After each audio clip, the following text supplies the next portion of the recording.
I'm guessing Junko Mukuro? Huh?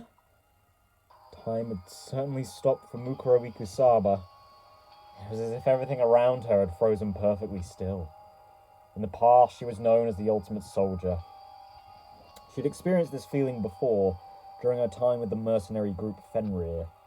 In situations where she was surrounded by a hopeless number of enemies within the jungle or in a desert ruin, the charging enemies seemed as though they were frozen in time, which allowed her to claim a decisive victory in all her battles.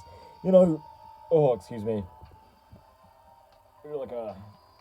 Ooh. Anyway, what was I saying? Yeah, it's kind of wild, isn't it? That, like, I know it's not actually that weird by anime standards, which is kind of bizarre to say. But, like, Mukuro was, like, an actual child in this, like, in these circumstances, right? Because when she entered Hope's Peak, right, she would have been, what, 15?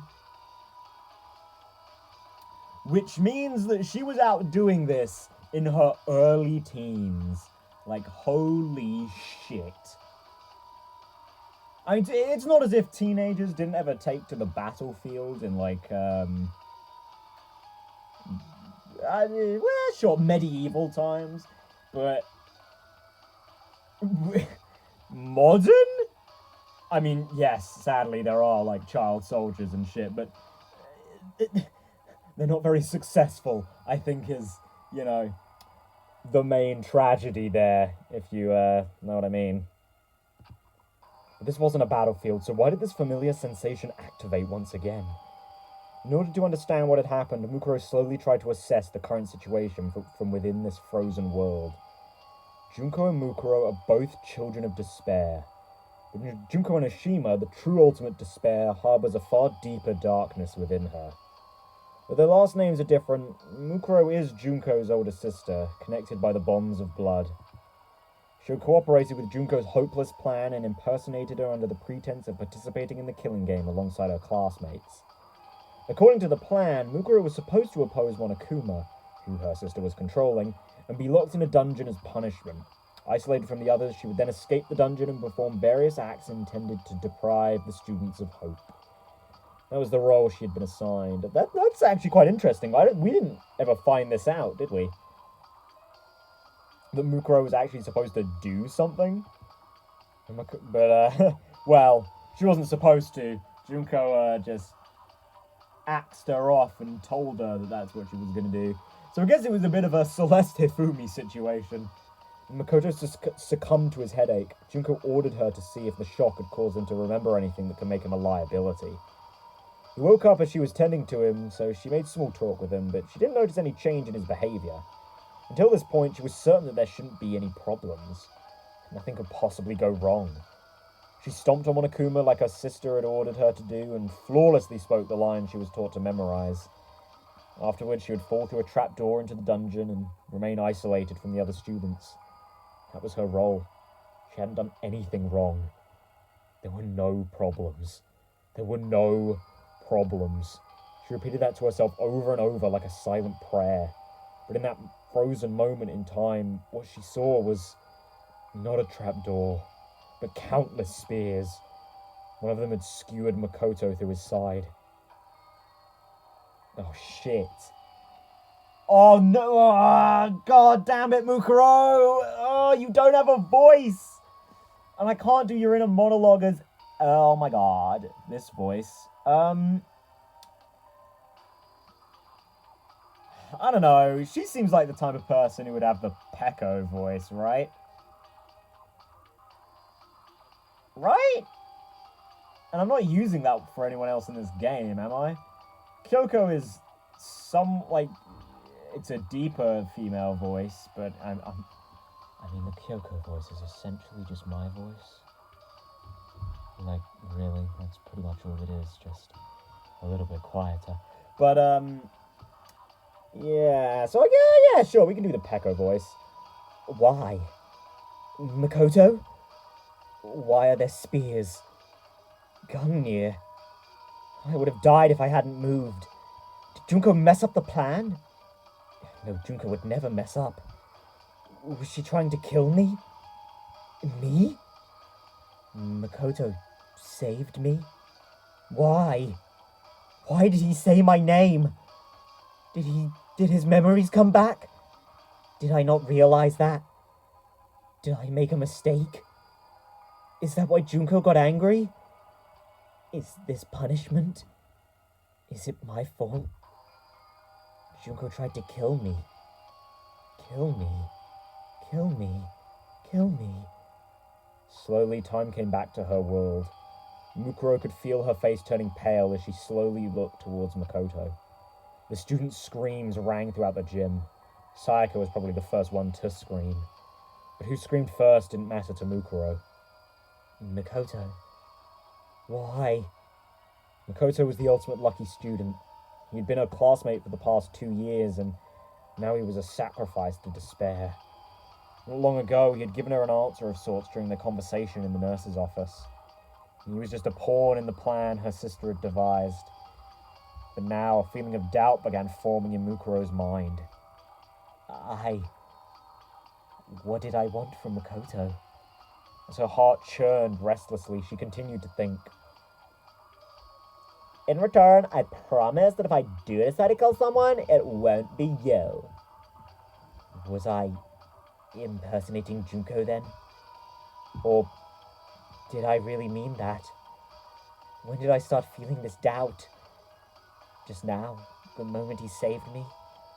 Or when we spoke in the nurse's office earlier? Or when I first confronted him about this killing game before his memories returned? Or was it before even that?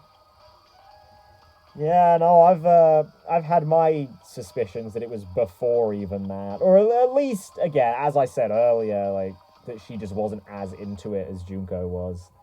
Like, Junko is the ultimate despair, and Mukuro is kind of just her sister. Mukuro stood there confused and overwhelmed as Makoto slowly opened his eyes, the spear still impaling him through the side. Mukuro? No, I'm just going to do it in a normal voice. Makoto, are you okay? Mukuro... Yeah, I made the right call, too! Mukuro was no longer impersonating the ultimate fashionista. Looking up from the floor, Makoto asked, Why are you dressed up like Junko? He was smiling. Maybe he couldn't feel the pain anymore. Or maybe he was being affected by something else. But regardless, Makoto ignored the fact that he was dying just to give Mukuro his warm smile. I'm glad you're safe, Mukuro. As soon as she heard Makoto's weak, fading voice, something inside Mukuro snapped. From within the shell of despair she had built up, an intense emotion began flowing out. No, this is wrong. She couldn't hold back that emotion any longer. No. And for the first time in her entire life, Mukuro unleashed a scream into the world. As Mukuro fell to her knees and clutched her head, a small shadow started walking toward her back. The stuffed animal that had been under her foot. Monokuma. His claws were extended and he was no longer walking with his usual waddle. Instead, he moved like a beast, silently stalking its prey as he slowly advanced within his target's blind spot. Oh, damn. You mean Monokuma doesn't just have to waddle? Wow, you know what? Well played, Junko. You make him look even cuter by giving him a little waddle instead of, like, an intimidating walk. That's good. That's good, like, psychological manipulation of everyone to, like, underestimate Monokuma. As he inched closer to Mukuro, Monokuma raised his razor-sharp claws, crouched on his haunches, and suddenly leapt toward the back of her neck.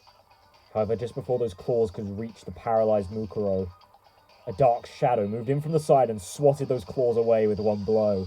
Oh, it's gotta be Sakura. It's gotta be Sakura. I mean, who else?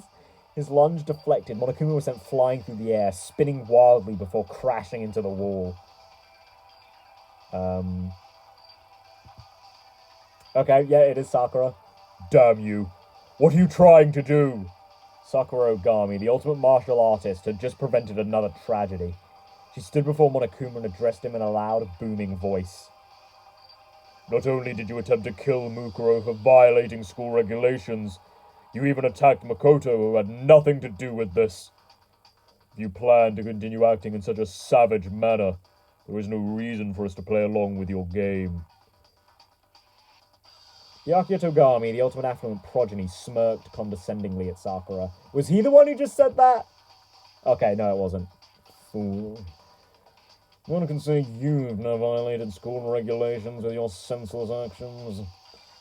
He looked as if he honestly did not care if his fellow students lived or died at all. Of course he didn't, it's Byakuya. I don't know, who's this? Oh, it's Celeste. Well, she merely deflected the headmaster's attack just now, so I do not think it really truly counts as an act of violence. Like Byakuya, Celeste seemed unfazed as she chided him over his words. Whether the banter between the two was enough to stir the stunned students to action. Yeah, okay, makes sense. Makoto! Saika was the first one to run toward Makoto, who lay bleeding from his stomach. But Monokuma stopped her, shouting in a tone of voice that seemed completely out of character.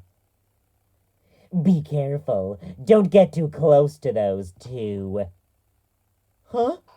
Startled by Monokuma's desperate tone, Saika and the others stopped moving almost instinctively.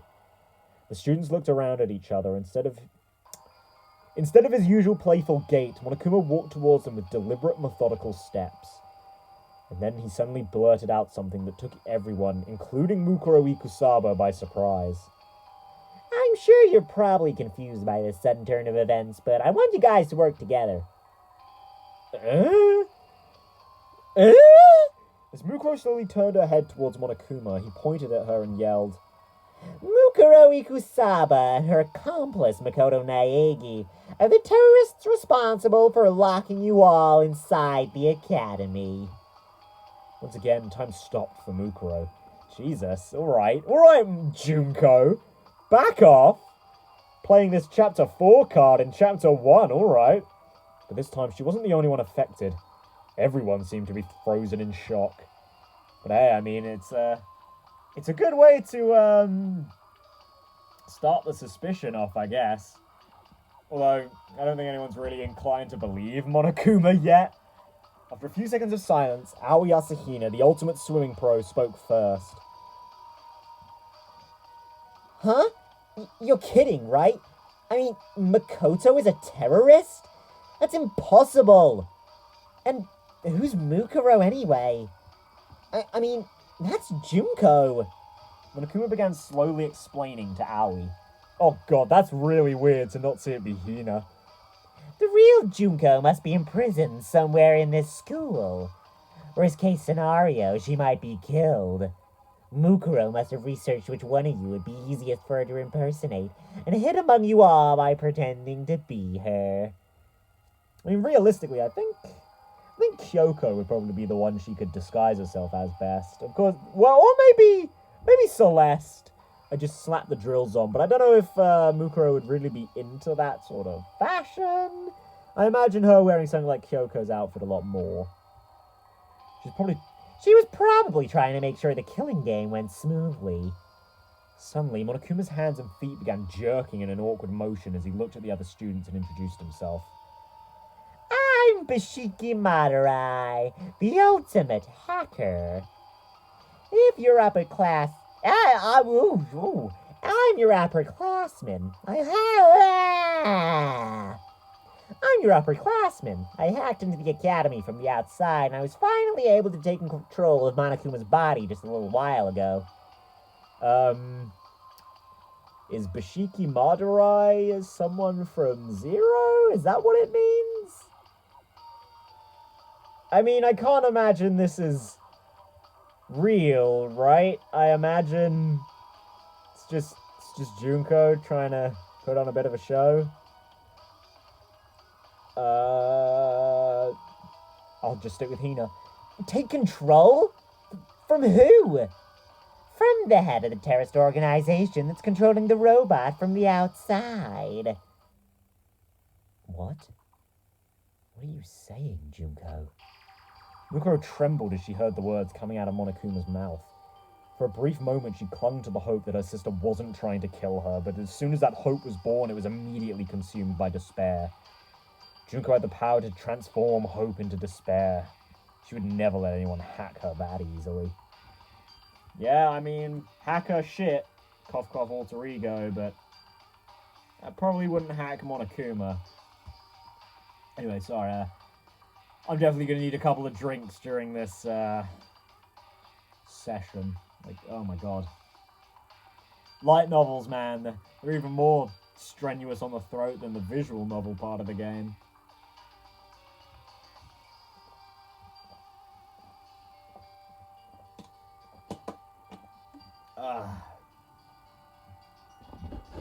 Actually, I just had a bit of a thought that the last light novel we did as part of Danganronpa also heavily featured a character that I just so happened to give the oh my god, gab me with a spoon voice.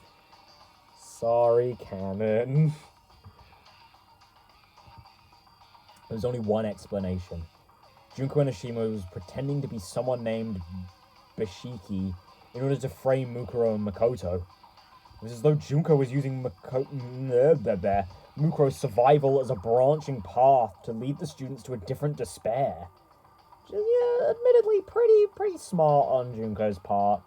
Monokuma continued talking, telling the students more lies designed to prod them to action. On your first day at Hope's Peak Academy, you guys were exposed to sleeping gas, knocked unconscious and taken hostage. Mukuro and Makoto were probably the only operatives that the terrorists sent inside the school. That means they probably know how to escape from here. And then Monokuma turned to face Mukuro. Mukuro Ikusaba was a member of a mercenary group called Fenrir. She's a wanted criminal who's killed over 10 people associated with the school. Over 10 people? Don't diminish her record.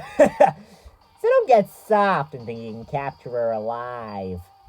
In fact, that's exactly what the cops told me. So the moment I saw an opening, I tried hacking the trap they set and tried to kill her. Oh, Sayaka. Well, okay, I guess that makes sense. But what about Makoto? Monokuma gave a cold, emotionless answer to Sayaka's question.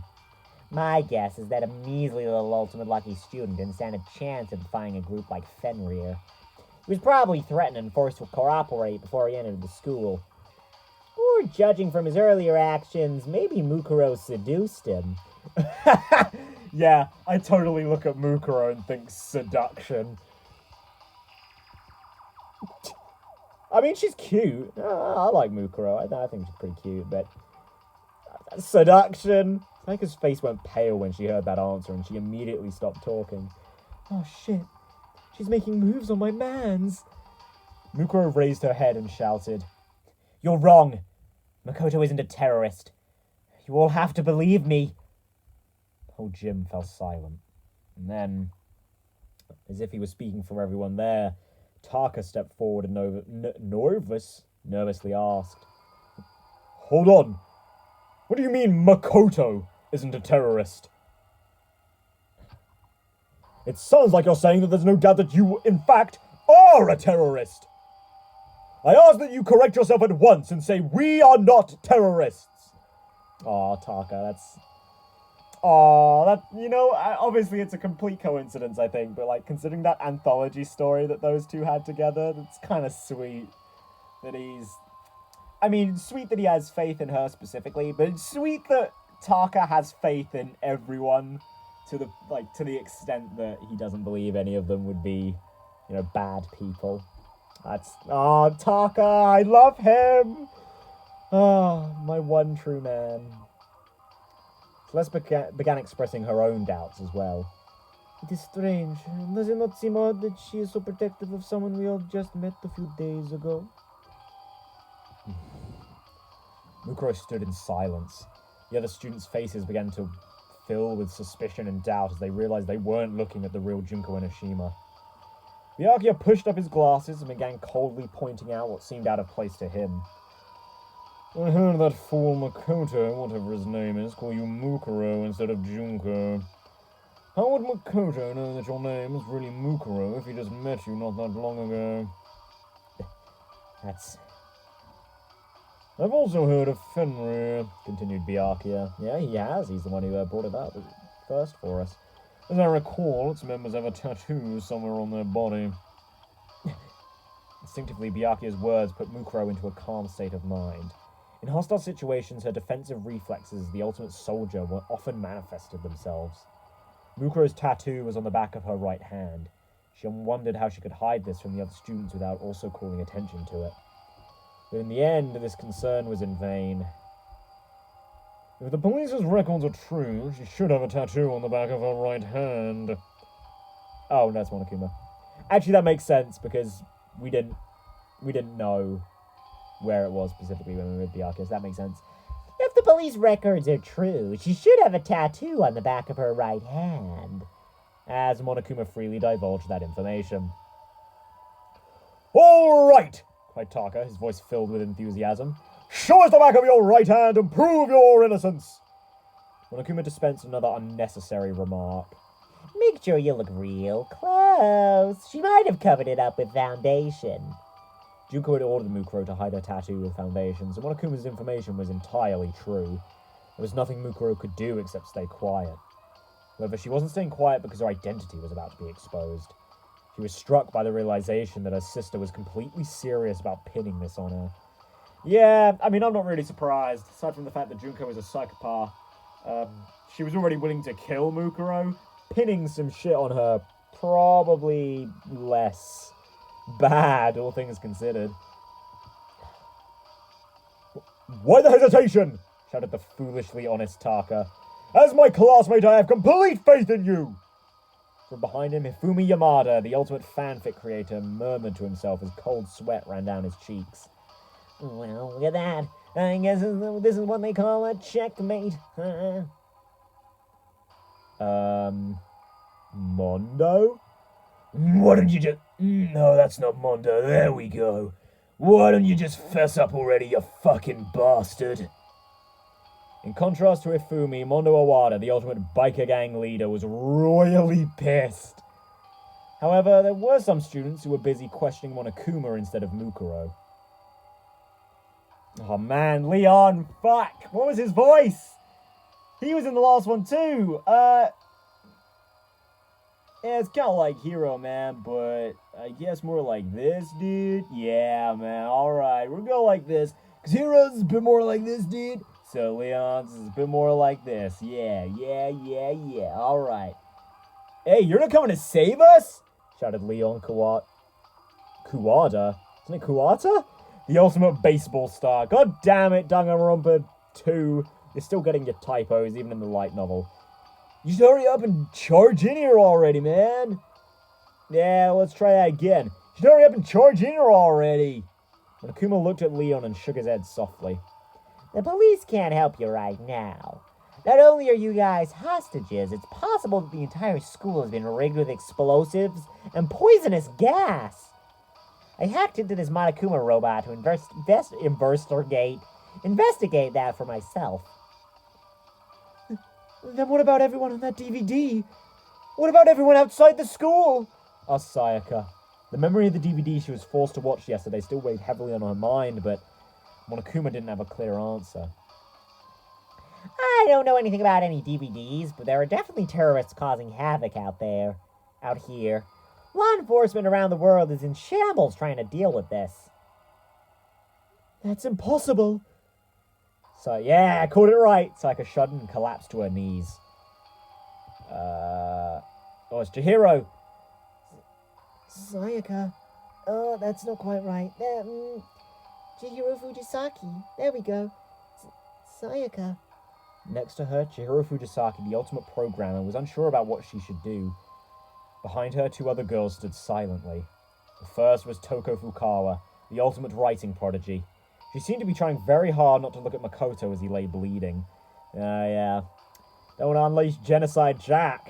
My voice will die if we do. The other was a quiet girl who hadn't talked about herself much, named Kyoko Kirigiri. Unlike Toko, Kyoko was watching everyone intently, as if she was studying the scene of a crime. Oh, yeah, funny that. From Makoto's breathing patterns to subtle changes in Mukuro's facial expressions, nothing was escaping her attention. Suddenly, Toko began nervously talking to Sakura. So, anyway, let's just say that Mukuro woman or whatever over there is a terrorist. Hurry up and beat her to death or something. We don't know that yet, said Sakura. My fists do not mete out justice based on simple speculation. Sakura tried to get near Makoto to examine his wounds, but Monokuma stood in her way, shouting, "Don't come any closer!" This meant that Mukuro was the only one who could get close to Makoto. She had ended countless lives on the battlefield. She knew from experience. If she didn't treat Makoto's wounds, he would die. His wounds were not immediately fatal, but if he continued losing blood, he would eventually slip into shock and die shortly thereafter. Yeah, okay, it is Mukuro. Please, you need to treat Makoto first. Absolutely not, said Byakuya, harshly interrupting Mukuro. Tying you up and examining the back of your right hand is our first priority. Okay, Aoi. Hey, Makoto's in danger! Now's not the time for that, said Aoi as she cast a worried glance at Makoto. She was still having trouble understanding the situation and hadn't decided if Makoto was suspicious or not. Byakuya was about to snap back at her, but Mukuro's actions stunned him into silence. She took a deep breath and then Mukuro removed the blonde wig from her head. Where there were two long blonde pigtails only a moment before, there was now short black hair. Oh my goodness. Celeste? She cleared her face of all emotion, and when she spoke, her voice rang throughout the gym. I'm not Junko Enoshima. My name is Mukuro Ikusaba. The student stared wide-eyed at her open confession. All she did was remove her wig and clear her emotions, but in doing so, the person the students had recognized as Junko Enoshima vanished from their sight. The terrorist that had taken her place continued to speak in a calm, stoic voice. I helped lock everyone inside this academy. The confession on a seaside cliff moment has finally arrived, Ifumi blurted out. Wigs are against school regulations, Junko! I mean, Mukuro, shouted Taka. As if stirred by fucking goddamn it, Taka! As if stirred by their cries of excitement, the other students began clamoring amongst themselves. Or among themselves, even. Huh? Said Yasuhiro. So, Makoto's wounds are, like, real, dude? Does that mean that stuff about terrorists and whatever is all real, too, man? So everything that's happened these past few days wasn't a bunch of staged events, my guy? As the reality of the situation began dawning on Yasuhiro, all Leon could say to him was, shut the hell up, dude. Oh my god, man. I cannot have a consistent voice. Just shut the hell up, dude. Shut the hell up, man. Byakuya just remained calm and addressed Mukuro in a condescending manner. What does your group want? If you were after money, you would have already tried to negotiate with me. Big-headed as that is, he is right. Of course, I'd rather let them die than surrender to your ransom demands. Our purpose is to fill the world with despair. Byakuya scoffed at this notion and began to speak once again. I see. Monokuma said something similar, so that ideology is what fuels your terrorism. It's true, if you did anything to me, you would certainly fill the world with despair. Alright, Byakuya. But obviously that would be impossible for you. Aoi couldn't believe what Byakuya was saying and frowned as she muttered, How self-centered can you be? After confirming that Byakuya had no more questions for her, Mukuro looked back at Makoto, whose breathing had slowed and let her voice show some emotion. But Makoto has nothing to do with this. You can't believe what Monokuma says. Get back into Mondo. What did you say, bitch? Shouted Mondo. I don't know what the hell you're talking about. You're a terrorist, just like Monokuma said. Mukuro looked away from Mondo and continued speaking. I don't think that's quite the Mondo voice. Let me see if I can get back into it. Yeah, Mondo Owada. Mondo Owada. Yeah, it's something more like that. I don't know what the hell you're talking about. You're a terrorist just like Monokuma said. Monokuma looked away from... Mukuro looked away from Mondo and continued speaking. God, so many M names. That's true, but Makoto isn't involved at all. Celeste coldly brushed her objection aside. I do not think protecting him would do you any good. After all, we all heard Makoto call you by your real name. That's... She had no words. There was nothing she could say to protect Makoto. Even though Makoto was truly innocent. Though Mukuro was the ultimate soldier, her powers were largely limited to battle. Even a normal high school student could outwit her when it comes to debate and negotiation. Oh, poor girl. Not the brightest bulb in the box, I guess. If she were the ultimate negotiator, she might be able to convince them that their memories had really been erased. But in her current situation, if she tried to bring up their memory loss, they would think it was a desperate excuse. Even Mukuro knew that. But even if she didn't know what to say, she still knew what to do. Right now, we need to treat Makoto first. And then she started walking toward Makoto as if nothing had happened. To the others, it seemed like Mukuro had decided to abruptly change the subject. Sakura, okay. Hold it. We will immediately take Makoto to the nurse's office for treatment. However, we must tie you up. That was Sakura's honest demand. But there's no way Mukuro could accept it. If she was separated from Makoto, there'd be no telling what Monokuma would do to him.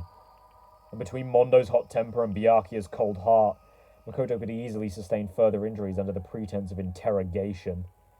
I don't know, I think Mondo's a little nicer than that, but I guess he did also punch out Makoto earlier.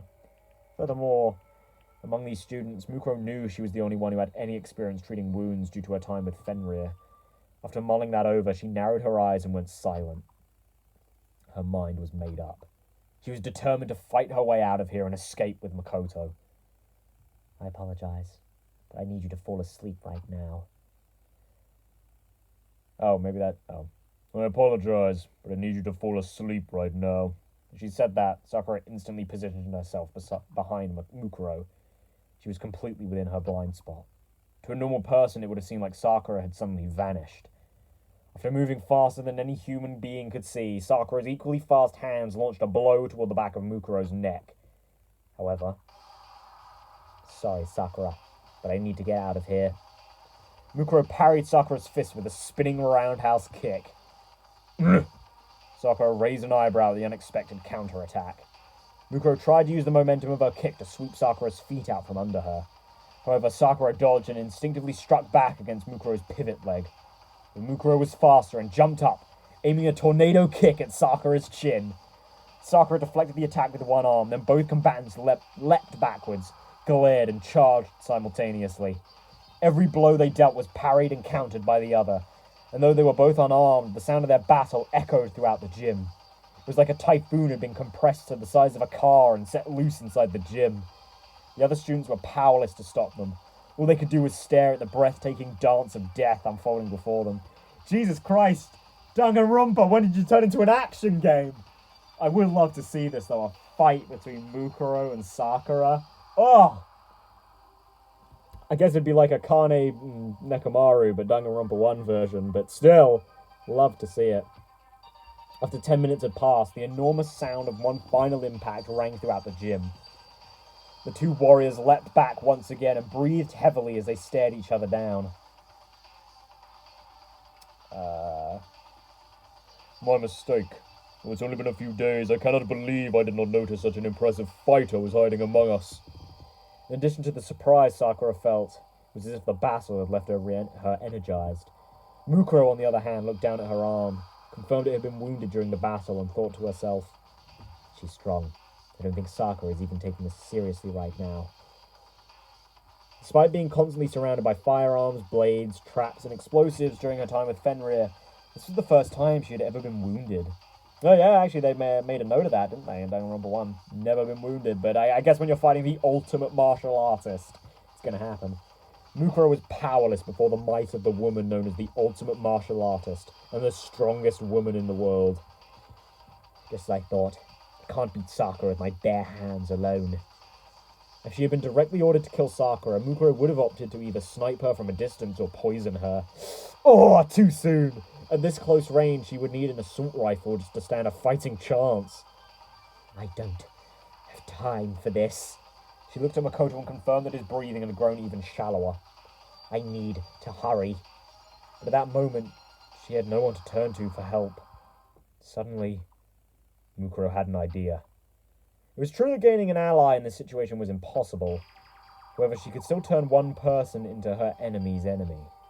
Mukuro took a deep breath before she charged at Sakura. Then she immediately fainted and charged at a different girl.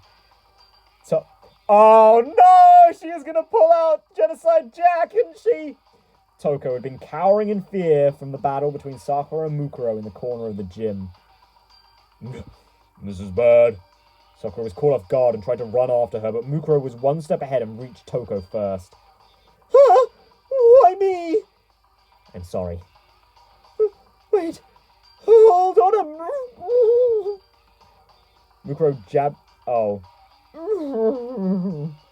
Mukuro jabbed Toko in her solar plexus and she fell into her arms. Taka and Aoi yelled out in shock. Well, I'll say it is in the order it went, I guess. This is bad. She plans to use Toko as a hostage. Toko! In contrast to their shocked faces, Byakuya just snickered and coldly remarked, You fool. Do you really think we care if you take someone we just met a few days ago as your hostage? I don't even really hate her that much yet. I just don't care. Mukuro just softly glanced at Byakuya and replied, You didn't meet her a few days ago. What did you say? You met her 2 years ago. Byakuya scowled. Mukuro ignored him and held her bloody arm in front of Toko's face. And then she yelled into her ears, Wake up, Genocide Jack! It seems so random and out of place. Why would Mukuro mention the name of a notorious serial killer right now? The students looked at each other with confusion when suddenly... Oh boy. Toko had been groaning in pain, suddenly kicked off the floor. Kicked off of the floor of the gym with renewed vigor. She leapt into the air much higher than any normal human should have been able to. While hovering several meters in the air, Toko twirled faster than a professional figure skater. Oh man, it's just like that one cutscene in Ultra Despair Girls where she cuts up Nagito's legs. God, poor man. His legs can't catch a break, can they? This caused her skirt to flutter, revealing multiple pairs of sparkling scissors. Countless tally marks were scratched into her legs, like a kill count carved into a fighter jet. Oh, yeah. She has those on her thighs, doesn't she? Like right... You can only really see them when in Ultra Despair Girls where a skirt is torn. Did we ever have that confirmed before, that that's what those actually were? If not for this situation, Toko's glamorous jumps and spins would have been a sight to behold. The girl formerly known as Toko Fukawa cackled wildly, her red eyes sparkling as her absurdly long tongue flopped out of her mouth. You called for me, and so I appear. I've got a murder I owe you for YOU.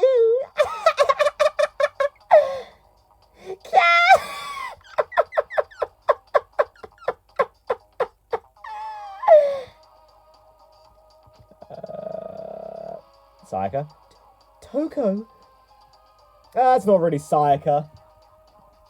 Sayaka Maizono. Let's go with that. Toko? The situation had changed so drastically that even Sayaka, who was silent until now, spoke up. Hey, you flash in the pan. Don't treat Genocide Jack like that depressing little four-eye. That dirty girl hasn't bathed herself at all, so I gotta put in 5 times the effort to rub myself down in the shower. I'm gonna assume that was still Sayaka. Toko's sudden change in personality sent the students clamoring among themselves again. Hey! Leon yelled. What does that mean? Talking about touching yourself? Monokuma just shook his head. There are some things that even I don't understand. The students continued to panic at the strange turn of events. Toko, now calling herself Genocide Jack, took out a set of scissors from under her skirt and snipped them with glee as she looked around the gym. Huh?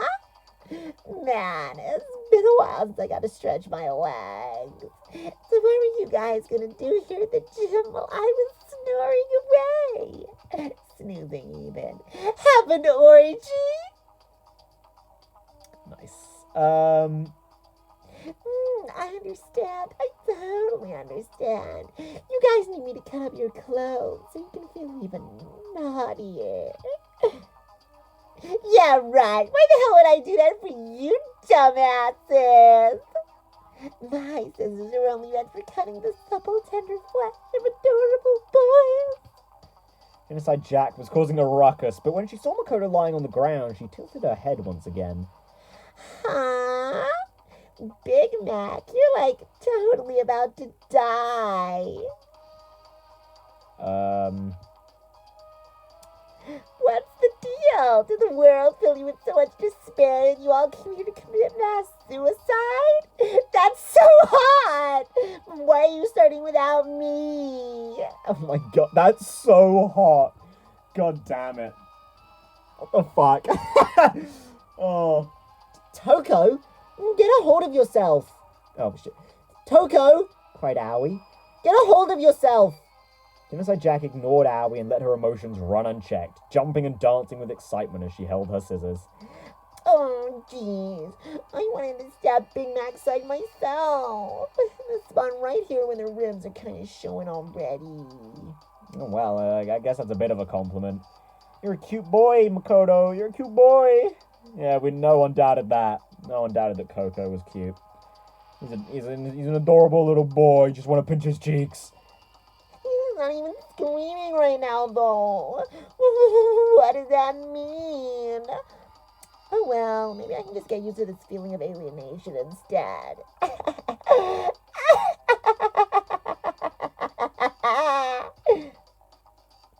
I have no idea what's going on anymore, dude, shouted Yasuhiro. This is all the aliens' fault. God damn it, Hero! Couldn't not mention aliens. Yasuhiro buried his head into his arms, but no one was paying attention to him. Wow, if that isn't Hero in a nutshell. The student's attention was entirely focused on Genocide Jack. Using that to her advantage, Mukuro began sneaking over to Makoto. As she cautiously picked him up, she confirmed that his body temperature was starting to decrease. I can still make it there in time. When she was carrying another person, Mukuro managed to soften the sound of her footsteps as she ran for the gym's doors. By the time the students heard Mukuro open the door, it was already too late. She had managed to escape the gym with Makoto. However, not everyone was unaware of what Mukuro was doing. Monokuma saw her movements out of the corner of his eye, but chose not to tell the students. And one other person, Kyoko Kirigiri. She saw Mukuro carry Makoto away, but did not inform the others as she watched them leave in silence. As everyone wrestled with their own personal thoughts and speculations, Hope's Peak Academy began walking a path toward a completely different chaos.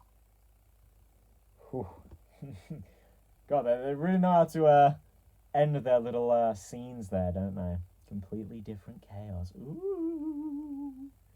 Clever move, though, Mukuro. Use Genocide Jack as a little... quick! Distraction!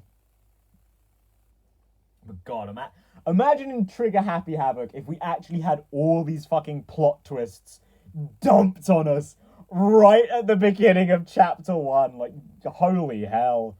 God, that game would have been even more fucking hectic, huh? Jesus. And I apologize now for all the really bad voice acting. It's hard to switch through all these guys, especially these guys whose voices I haven't largely done for a while.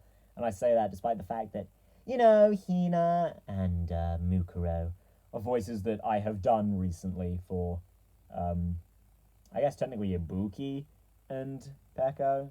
But, yeah. Sorry. My bad. But look, it happens, alright? It happens. Get rusty, okay? Get rusty. You don't need to voice the characters for a while. Peko and Ibuki died right away, okay? Okay? They didn't, but, they weren't around near the end, and that's what matters.